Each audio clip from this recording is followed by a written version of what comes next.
Buenas tardes, guía número 10 de lenguaje de quinto año básico. Estamos en la segunda unidad, trabajando el objetivo de aprendizaje número 3, leer y familiarizarse con un amplio repertorio de literatura para aumentar su conocimiento del mundo, desarrollar su imaginación y reconocer su valor social y cultural. Por ejemplo, los poemas, que es lo que vamos a ver hoy, ¿cierto?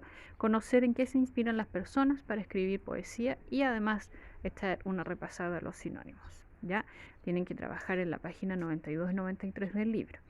En la página 92 dice, debes reflexionar en torno a estas preguntas y anotarlas en tu cuaderno, ¿ya? En base a las imágenes que ahí se ven de los animalitos.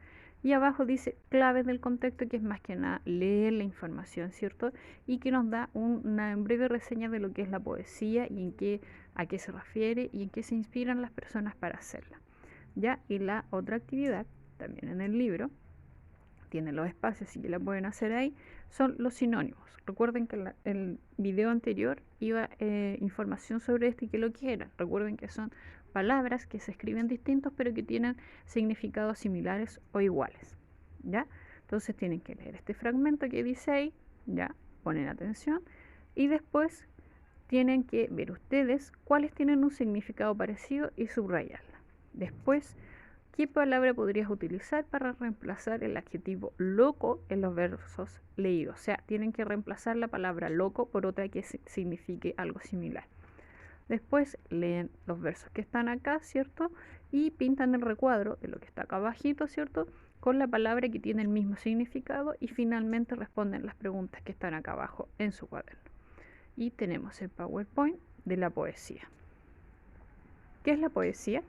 Es la manifestación de la belleza o del sentimiento estético a través de la palabra, ya sea en verso o en prosa. De todas formas, su uso más usual se refiere a los poemas y composiciones en verso.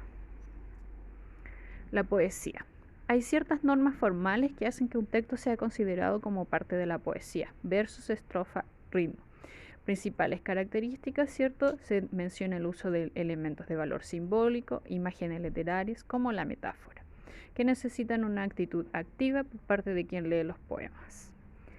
Acá tenemos un poema, ¿cierto?, donde nos invita a conocer lo que es el verso, que es lo que uno llama la línea, y la estrofa, que es todo el conjunto de estas líneas, ¿cierto?, que hacen una estrofa, ¿ya? Partes de la poesía. Verso, quedaron al revés. Verso, dice, es la menor división estructurada que encontramos en el poema. Solo tiene razón de existir cuando se encuentra en función de otro u otros versos, ¿ya? O sea, no se entendería si estuviera sola, ¿ya? Estrofa, conjunto de versos cuya forma se repite a lo largo de un poema con características iguales, ¿ya? En la poesía moderna las estrofas no tienen todas el mismo número de versos, ni la medida, ni la rima, ¿ya? Es lo que se conocen algunos como los antipoetas. En Chile tenemos a Nicanor Parra. Partes de la poesía. El ritmo es la musicalidad de un verso, ¿ya? Tiene un acento en la penúltima sílaba y en los versos compuestos aparece un acento en la penúltima sílaba de cada hemistiquio. La rima, igual o semejante a los sonidos finales de los versos entre sí, y tenemos la rima consonante y la asonante. Acá tenemos un pequeño fragmento, ¿cierto? Oda a las palomas, ¿ya? Y finalmente vamos a recordar más que nada lo que son los sinónimos. Dice, son palabras distintas con significado igual o muy semejante. Dos o más palabras con sinónimos si un texto se puede intercambiar sin que se altere el sentido del mismo. Acá tenemos varias frases con ejemplos. Dice, el alcalde fue desprendido con los damnificados del huracán. El alcalde fue generoso con los damnificados del huracán. El joven tuvo un conflicto con sus compañeros. El joven tuvo un problema con sus compañeros. Si se dan cuenta, ¿cierto?